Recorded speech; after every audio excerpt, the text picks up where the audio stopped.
আসসালামু আলাইকুম, কেমন আছেন সবাই? আশা করি সবাই অনেক ভালো আছেন। কাঁচা আম কার না পছন্দ, তাই না? বিশেষ করে কাঁচা আমের ভর্তা সবারই খুব প্রিয়। অনেকে বলে মেয়েদের নাকি টক খুব পছন্দ, কিন্তু আমার মোটেও টক পছন্দ না। আমি একেবারেই টক খেতে পারি না। তো এবার ঈদে আমাদের তেমন কোথাও যাওয়া হয়নি, গিয়েছিলাম ভাইয়ার শ্বশুর বাড়ি। তো সেখানে গিয়ে মেয়ে বলল আম ভর্তা খাবে। তো যেই বলা সেই কাজ, গাছ থেকে তাজা তাজা কাঁচা আম পেড়ে দিল আমার ভাইয়ার শ্বশুর প্লাস তালই এবং আমার মামা, 3 in 1। উনি গাছ থেকে তাজা তাজা আম পেড়ে দিল। তো সেটা এখন আমরা সবাই মিলে ভর্তা করতেছিলাম।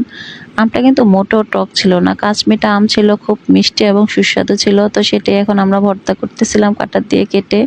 আম ভর্তাটা আমি খুব সাদাসিধেভাবে করতেছিলাম, কারণ বাচ্চারা আম ভর্তাটা খাবে, তাই ওরা বেশি ঝাল হলে খেতে পারবে না।